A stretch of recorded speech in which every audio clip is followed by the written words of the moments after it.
बिस्मिल्लाहिर्रहमानिर्रहीम। अस्सलाम वालेकुम। कैसे हैं आप लोग? उम्मीद करती हूँ खैर आफियत के साथ होंगे। अल्लाह पाक आप लोगों की तमाम परेशानियाँ मुश्किलात को दूर फरमाए, आमीन। सबसे पहले जिसने मेरे चैनल को सब्सक्राइब नहीं करा, प्लीज़ मेरे चैनल को लाइक एंड सब्सक्राइब ज़रूर कर दीजिएगा। रमज़ान वो महीना है जिसमें कुरान नाजिल हुआ। सोचे जिस महीने को अल्लाह ने अपनी किताब के नज़ुल के लिए चुना, वो महीना कितना ख़ास होगा। इस महीने को ऐसे नहीं जाने दीजिएगा। इस महीने में खूब इबादत कीजिएगा। ये साल में एक ही बार तो महीना आता है। इस महीने में आप लोग खूब दिल लगा के नमाज पढ़िएगा, कुरान शरीफ पढ़िएगा, तहज्जुद पढ़िएगा, इस्तग़फ़ार पढ़िएगा। इस महीने को ऐसे नहीं जाने दीजिएगा। हमें क्या पता है कि अगला साल हमें नसीब होगा या नहीं होगा। कहते हैं ना कि एक सजदा करने के बाद पता नहीं हमें दूसरा सजदा भी नसीब होगा या नहीं होगा। एक पल में क्या से क्या हो जाता है। रमजान का महीना मग़फ़िरत का महीना है, निजात का महीना है, जहन्नुम से निजात का जरिया है। मैं आपको बताती हूँ, रमजान के सिर्फ 3 घंटे इतने ज्यादा अहम है, इतने कीमती घंटे हैं कि आप इन कीमती लम्हों को जाया मत कीजिएगा। पहला तो 1 घंटा होता है अफ्तार से पहले। अफ्तारी आप 1 घंटा पहले बना लिया करें और दुआ के लिए वक्त निकालें, क्योंकि रोजदार की दुआ इस वक्त रद्द नहीं होती। लिहाजा खुद अपने लिए, अजीजों और मरहूम के लिए दुआ करें। और दूसरा घंटा होता है सहरी से पहले का। कोशिश करें कि आप सहरी बनाने से पहले 1 घंटे पहले आप उठ जाएं, क्योंकि उस टाइम अल्लाह आवाज देते हैं, क्या है कोई मुझसे दरख्वास्त करने वाला, है कोई मुझसे दुआ मांगने वाला, मैं उसकी दुआ कबूल करूं, है कोई मुझे पुकारने वाला, है कोई मुझसे इस्तग़फ़ार करने वाला, मैं उसको बख्श दूं, उसको माफ कर दूं। तो ये सहरी से पहले का जो टाइम होता है उसमें आप तहज्जुद पढ़ें। ये इतना कीमती वक्त है जिसमें अल्लाह ताला खुद पुकार रहे होते हैं, खुद अल्लाह ताला हमें बुला रहे होते हैं। और तीसरा 1 घंटा होता है सुबह की नमाज के बाद का। सूरज निकलने तक मुसल्ले पे बैठे रहें और कसरत से अल्लाह ताला का जिक्र करें। ये 3 घंटे इतने अहम हैं, इतने कीमती हैं, इसको ज़ाया मत कीजिएगा। और अपनी पूरी कोशिश करें कि इस महीने में झूठ, चुगली, गीबत, इन सब बातों से दूर रहिएगा। एक बार हज़रत मूसा अलैहिस्सलाम ने अल्लाह से पूछा कि या अल्लाह, जितना मैं आपके करीब हूँ, आपसे बातें कर सकता हूँ, इतना और कोई करीब है? अल्लाह ताला ने फरमाया, ए मूसा, आखिरी वक्त में एक उम्मत होगी हुजूर पाक सल्लल्लाहु अलैहि वसल्लम की, और उस उम्मत को एक महीना ऐसा मिलेगा जिसमें वो खुश्क होठों, प्यासी ज़बान, सूखी हुई आंखें, भूखे पेट जब अफ्तार करने बैठेंगे तब मैं उनके बहुत करीब होऊंगा। मूसा, तुम्हारे और मेरे दरमियान 70 पर्दों का फासला है, लेकिन अफ्तार के वक्त उस उम्मत का और मेरे दरमियान एक पर्दे का फासला भी नहीं होगा। और उस टाइम वो जो भी दुआ मांगेंगे उसे मैं कबूल करूंगा और उसे कबूल करना मेरी जिम्मेदारी होगी। इसलिए मैं आपको बता रही हूँ कि रमज़ान के कुछ टाइम बहुत ज़्यादा कीमती होते हैं। ख़ास तौर पे अफ्तार का टाइम बहुत ज़्यादा कीमती होता है। उस टाइम अल्लाह ताला हमारी दुआएं इतनी जल्दी सुनते हैं, इतनी जल्दी हमारी दुआओं को कबूल करते हैं। वो टाइम जो है आपके लिए बहुत ज़्यादा कीमती है।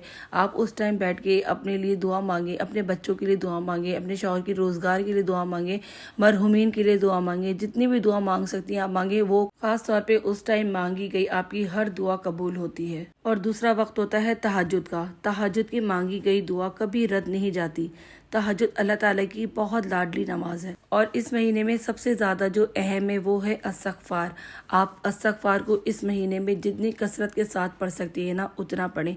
वैसे तो आप आम दिनों में रेगुलर पढ़ें, लेकिन इस महीने में आप खास तौर पे कसरत के साथ पढ़ें, क्योंकि ये महीना मग़फ़िरत का महीना है। आप ना अल्लाह से इसकी रज़ा के साथ साथ ना सुकून वाली ज़िंदगी की भी दुआ मांगा करें, क्योंकि हम अपनी दुआ में बहुत सारी चीज़ों को तलब करते हैं, लेकिन सुकून को मांगना तो भूल ही जाते हैं।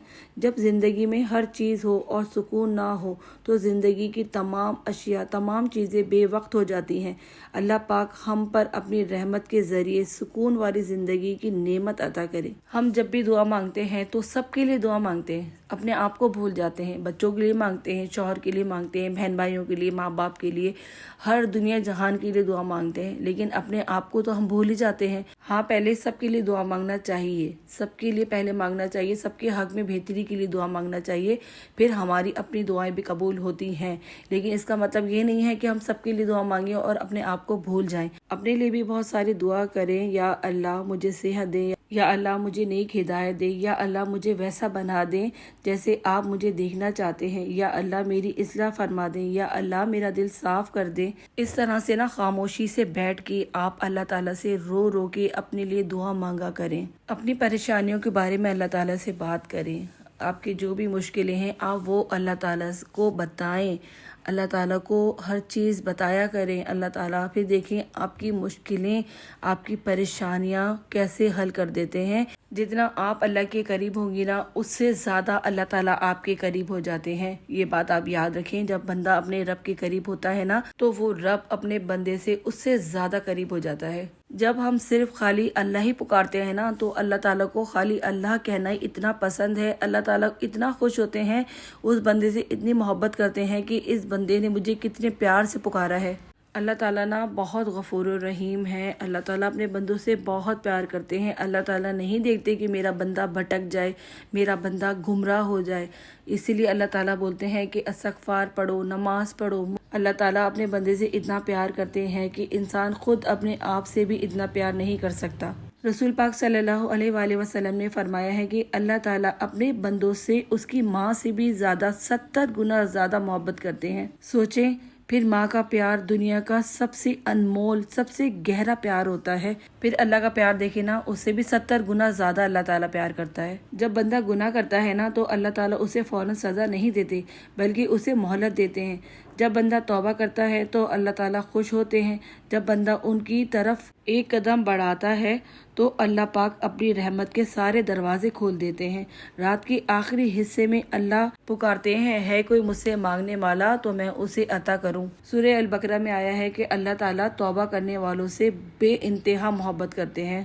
جب بندہ پوری زندگی بھٹک کر بھی واپس آ جائے نا، تو اللہ کہتے ہیں میرے بندے مایوس نہ ہو، میں ہوں نا۔ جو بندہ بھٹک جاتا ہے نا، راستے سے گمراہ ہو جاتا ہے، اور پھر وہ توبہ کرے اور اللہ تعالیٰ کی طرف لوٹ کے آئے، تو اللہ تعالیٰ اس کی توبہ کو بہت زیادہ پسند کرتے ہیں۔ ہم گناہ کرتے ہیں، پھر شرمندگی ہوتی ہے، کبھی لگتا ہے اللہ معاف نہیں کریں گے، لیکن اللہ فرماتے ہیں اے میرے بندو جنہوں نے اپنی جانوں پہ زیادتی کی، اللہ کی رحمت سے مایوس مت ہو۔ یعنی اللہ خود کہہ رہے ہیں مایوس مت ہو۔ یہ جملہ ہی اللہ کے پیار کا سب سے بڑا ثبوت ہے ہمارے لیے۔ اور یہ ساری باتیں میں اپنے پاس سے نہیں بولی، میں آپ کو قرآن اور حدیث کی روشنی میں آپ کو یہ ساری باتیں بتا رہی ہوں کہ اللہ پاک ہم بندوں سے کتنی محبت کرتے ہیں۔ ہم لوگ کتنے گناہ کرتے ہیں، پھر بھی اللہ تعالیٰ ہمیں معاف کر دیتے ہیں۔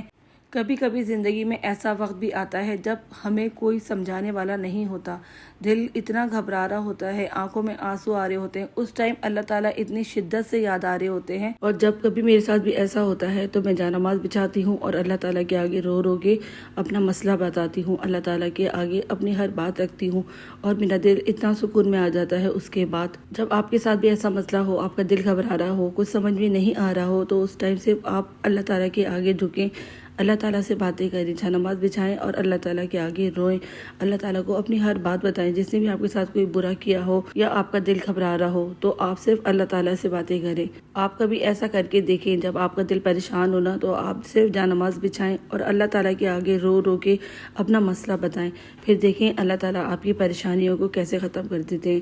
واحد صرف اللہ تعالیٰ کی ذات ہے جو ہماری پریشانیوں کو دور کر سکتی ہے، اور اس کے بعد آپ دیکھیے گا کہ آپ کا دل کتنا ہلکا ہو جائے گا۔ آپ خود محسوس کریں گی کہ آپ کا دل کتنا ہلکا ہو گیا ہے، آپ کے اندر جو بے چینی ہے وہ چیز آپ خود محسوس کریں گی کہ آپ کا دل اتنا ہلکا ہو جائے گا نا، جب آپ اللہ تعالیٰ سے باتیں کریں گی۔ آج کا ولاگ اگر آپ لوگوں کو اچھا لگا ہو تو پلیز میرے چینل کو لائک اینڈ سبسکرائب ضرور کر دیجیے گا۔ آپ یقین کریں کہ رمضان میں ویڈیو بنانا بہت زیادہ مشکل ہے، لیکن پھر بھی آپ لوگوں کے لیے ویڈیو بنانی پڑتی ہے۔ یہ میری بہنیں جو پریشان ہیں، جو مشکلوں میں، شاید یہ میری ویڈیو دیکھ کے ان کو تھوڑی سی موٹیویشن مل سکے، شاید ان کی پریشانیوں میں کچھ کمی آ سکے۔ میرے لیے بھی دعا کیجیے گا کہ اللہ تعالیٰ میری بھی پریشانیاں دور کریں، اور اللہ پاک آپ لوگوں کی تمام پریشانیاں، مشکلات کو دور فرمائے۔ جو بھی میری بہنیں جہاں سے بھی میری ویڈیو دیکھ رہی ہیں، اللہ پاک ان کی تمام پریشانیاں، مشکلات کو دور فرمائے۔ اللہ تعالیٰ ان کو نیک اولاد سے نوازے، اللہ تعالیٰ ان سب کی پریشانیاں، مشکلات کو دور فرمائے، آمین۔ آپ لوگوں سے نیکسٹ ولاگ میں ملاقات ہوگی، جب تک کے لیے اللہ حافظ، فی امان اللہ۔